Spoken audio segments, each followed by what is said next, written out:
दो देशों की यात्रा के पहले चरण में ब्रुनेई दारुस्सलाम पहुंचने पर प्रधानमंत्री नरेंद्र मोदी का भव्य स्वागत किया गया। यह किसी भी भारतीय प्रधानमंत्री की इस देश की पहली द्विपक्षीय यात्रा है। एक विशेष सम्मान के रूप में प्रधानमंत्री का ब्रुनेई दारुस्सलाम में क्राउन प्रिंस हाजी अल मुत्तादी बिल्लाह ने स्वागत किया। प्रधानमंत्री नरेंद्र मोदी की ये यात्रा कई मायनों में ऐतिहासिक है। दोनों देशों के बीच राजनयिक संबंधों के 4 दशक पूरे हो रहे हैं, लेकिन ईस्ट एशियाई देश ब्रुनेई की द्विपक्षीय यात्रा किसी भी भारतीय प्रधानमंत्री ने इससे पहले नहीं की थी। ये पहला मौका है जब ब्रुनेई की धरती पर कोई भारतीय प्रधानमंत्री द्विपक्षीय यात्रा पर पहुंचा है। इस लिहाज से प्रधानमंत्री नरेंद्र मोदी की ये यात्रा बेहद खास है। प्रधानमंत्री मोदी सुल्तान हाजी हसलन बोल्किया के निमंत्रण पर ब्रुनेई पहुंचे हैं। प्रधानमंत्री नरेंद्र मोदी जब होटल पहुंचे तो पहले से ही उनके इंतजार में भारतवंशी खड़े थे।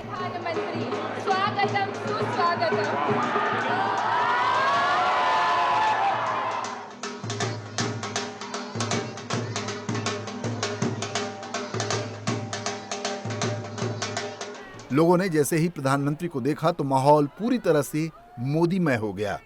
तस्वीरें भले ही विदेश की हों, लेकिन ये जोश बताने के लिए काफी है कि ब्रुनेई में बसे भारतीयों के दिल में भारत बसता है।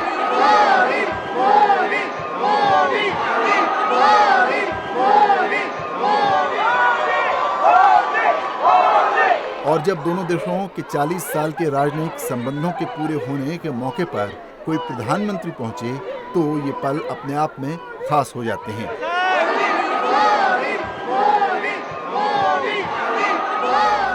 फिलहाल ब्रुनेई में 14,000 से ज्यादा भारतीय रहते हैं। ब्रुनेई में बड़ी संख्या में डॉक्टर और शिक्षक भारत से हैं। इन लोगों ने ब्रुनेई की अर्थव्यवस्था और समाज में अपने योगदान के लिए सद्भावना और सम्मान अर्जित किया है। भारत और ब्रुनेई रक्षा, व्यापार और निवेश, ऊर्जा, स्पेस टेक्नोलॉजी, स्वास्थ्य, क्षमता निर्माण, संस्कृति के साथ साथ लोगों के बीच आदान प्रदान सहित सहयोग के विविध क्षेत्रों में एक दूसरे से जुड़े हैं। भारत ब्रुनेई से हाइड्रोकार्बन आयात कर रहा है और प्राकृतिक गैस की आपूर्ति बढ़ाने की कोशिश कर रहा है। भारत ने ब्रुनेई के हाइड्रोकार्बन क्षेत्र में $270 मिलियन का निवेश किया है। प्राकृतिक गैस की जरूरतें पूरी करने के लिए इसे और बढ़ाया जा सकता है। इसके अलावा दोनों देशों के बीच स्पेस टेक्नोलॉजी, हेल्थ पर भी आपसी सहयोग लगातार मजबूत हो रहा है। भारत ब्रुनेई के साथ समुद्री सुरक्षा और क्षेत्रीय स्थिरता जैसे क्षेत्रों में सहयोग बढ़ाने पर जोर दे रहा है। भारत दक्षिण पूर्व एशियाई देशों के साथ साझेदारी को मजबूत करने की कोशिशों में लगातार लगा हुआ है। ब्रुनेई एशिया का एक छोटा सा देश है जिसे 1984 में ब्रिटेन से आजादी मिली थी। ब्रुनेई की उत्तरी सीमा साउथ चाइना के साथ लगती है। साउथ चाइना सी को लेकर ब्रुनेई का भी चीन के साथ विवाद है। ब्रुनेई का पूरा नाम ब्रुनेई दारुस्सलाम है। यह दक्षिण पूर्वी एशिया का एक छोटा सा देश है जो बोर्नियो द्वीप पर बसा हुआ है। ब्रुनेई कुल 5,765 स्क्वायर किलोमीटर में फैला हुआ है। यह इतना छोटा है कि सिक्किम जैसे राज्य भी इससे बड़े हैं। ब्रुनेई की राजधानी बंदर सेरी बेगावन है। क्षेत्रफल के लिहाज से ब्रुनेई भले ही छोटा हो, लेकिन ब्रुनेई भारत की एक्ट ईस्ट पॉलिसी और इंडो पैसिफिक के विजन के लिहाज से बहुत महत्वपूर्ण है। प्रधानमंत्री नरेंद्र मोदी और ब्रुनेई के सुल्तान पहली बार नवंबर 2014 में 25वें आसियान शिखर सम्मेलन के दौरान मिले थे। वे मनीला में आयोजित 2017 पूर्वी एशिया शिखर सम्मेलन के दौरान एक बार फिर मिले। जनवरी 2018 में ब्रुनेई के सुल्तान 10 आसियान राष्ट्राध्यक्षों और सरकार के साथ आसियान भारत स्मारक शिखर सम्मेलन के लिए भारत आए। वो 26 जनवरी 2018 को भारत के 69वें गणतंत्र दिवस समारोह में मुख्य अतिथि भी रहे। भारत और ब्रुनेई के बीच राजनयिक संबंध 10 मई 1984 को स्थापित हुए थे। ब्रुनेई में भारतीय मिशन की स्थापना 18 मई 1993 को हुई थी।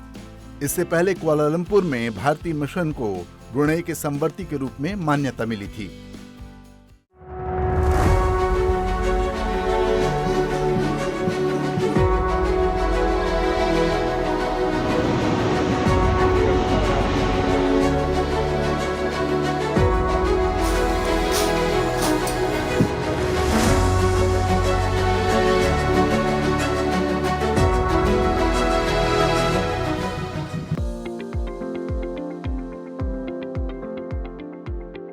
प्रधानमंत्री नरेंद्र मोदी 2 देशों की यात्रा के आखिरी पड़ाव में 4 और 5 सितंबर को सिंगापुर की यात्रा पर रहेंगे। करीब 6 साल बाद प्रधानमंत्री सिंगापुर की यात्रा पर जा रहे हैं। वो सिंगापुर के प्रधानमंत्री लॉरेंस वोंग के साथ भारत सिंगापुर रणनीतिक साझेदारी की प्रगति की समीक्षा करेंगे और आपसी हित के क्षेत्रीय और वैश्विक मुद्दों पर चर्चा करेंगे। वर्ष 2025 में दोनों देशों के बीच राजनयिक संबंधों के 60 वर्ष पूरे होंगे। Prime Minister is visiting Singapore after nearly 6 years. In fact, his last visit to Singapore was in his first term as Prime Minister, and an early visit during his third term is something that is particularly welcomed by the Singaporean side. And also this is at the time when a new leader in Singapore, in His Excellency Prime Minister Lawrence Wong, has just taken over, and this is an opportune time to set the stage for the next stage of our vibrant bilateral relationship. The visit will also take place in the light of our 60th anniversary of diplomatic relations, which we are celebrating in 2025, and the 10th year of our strategic partnership with Singapore. व्यापार और निवेश के दृष्टिकोण से प्रधानमंत्री की Singapore यात्रा काफी महत्वपूर्ण है। सिंगापुर आसियान में भारत का सबसे बड़ा व्यापारिक साझेदार है। From the point of trade and investment also, the Prime Minister's visit to Singapore is very significant. Singapore is India's largest trade partner in ASEAN, and it is a leading source of foreign direct investment. Singapore is India's 6th largest trade partner worldwide and the largest source of FDI during the last financial year. Investments have also been very large. Since 2000 till now, we have had cumulative FDI of about $160 billion US. There will be an interaction with business leaders during Prime Minister's visit, and this will be an important element of the visit as the CEOs will be listening to India's growth story firsthand from the Prime Minister and the opportunities that it presents for them. हाल ही में Singapore में द्वितीय Bharat Singapore मंत्री स्तरीय गोलमेज सम्मेलन हुआ था।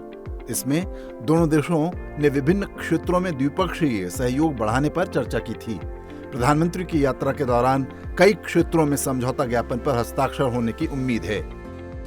During the recently concluded India-Singapore Ministerial Roundtable, which is a very unique forum between ministers on both sides in diverse areas, a number of new forward-looking futuristic cooperation areas were identified in digitalization, sustainability, skills, health, advanced manufacturing and connectivity. And we are likely to exchange a number of MOUs in these areas during the forthcoming visit of the Prime Minister. Bharat और Singapore के प्रयासों और रणनीतिक योजना ने उनके बीच द्विपक्षीय संबंधों को एक नए मोड़ पर ला दिया है, जिससे संसाधन संपन्न और संसाधन निर्भर देशों के बीच व्यापार और निवेश संबंधों में तेजी आई है। भारत और सिंगापुर के बीच संबंध पुराने और जीवंत बने हुए हैं। इनके बीच द्विपक्षीय संबंधों का इतिहास साझा मूल्यों, आर्थिक अवसरों और प्रमुख मुद्दों पर परस्पर हितों पर आधारित है। Our ties have evolved, and we have a dynamic strategic partnership encompassing diverse areas, from our shared history and people-to-people ties, which form an important link between us. Our trade and investment flows have shown a steady growth. We have robust defense cooperation and growing exchanges in culture and education. And we have identified new anchors of our partnership under the India-Singapore Ministerial Roundtable framework. आर्थिक और तकनीकी संबंधों, सांस्कृतिक, लोगों से लोगों के बीच संबंधों से लेकर कौशल विकास और डिजिटलीकरण तक बड़े पैमाने पर संबंध बहुत जीवंत और व्यापक रहे हैं। भारत सिंगापुर संबंध द्विपक्षीय संबंधों को बढ़ाने में एक नई ट्रेजेक्टरी देखेंगे। आसियान में भारत का सबसे बड़ा व्यापार साझेदार सिंगापुर FDI का भी प्रमुख स्रोत है। सिंगापुर भारत को भू राजनीतिक रूप से और विकास के एक महत्वपूर्ण इंजन के रूप में देखता है। पिछले वर्ष दोनों देशों के बीच 15वीं भारत सिंगापुर रक्षा नीति वार्ता आयोजित की गई थी, जिसमें सेवा संपर्क, द्विपक्षीय अभ्यास और साइबर सुरक्षा जैसे उभरते क्षेत्रों में सहयोग बढ़ाने पर सहमति बनी थी। दोनों देशों ने आपसी विश्वास और समझ, साझा हितों और लोकतंत्र और कानून के शासन के साझा मूल्यों के आधार पर रणनीतिक साझेदारी को पूरी तरह से लागू करने की अपनी प्रतिबद्धता जताई है। दोनों देशों की रणनीतिक साझेदारी को एक नई गति और दिशा तब मिली जब प्रधानमंत्री नरेंद्र मोदी ने 2018 में सिंगापुर की आधिकारिक यात्रा की। उसी साल 14-15 नवंबर को आसियान भारत RCEP और 13वें पूर्वी एशिया शिखर सम्मेलन में भाग लेने के लिए वो दूसरी बार सिंगापुर गए। प्रधानमंत्री नरेंद्र मोदी 1 जून 2018 को सालाना शांग्रीला डायलॉग में मुख्य भाषण देने वाले पहले भारतीय प्रधानमंत्री बने।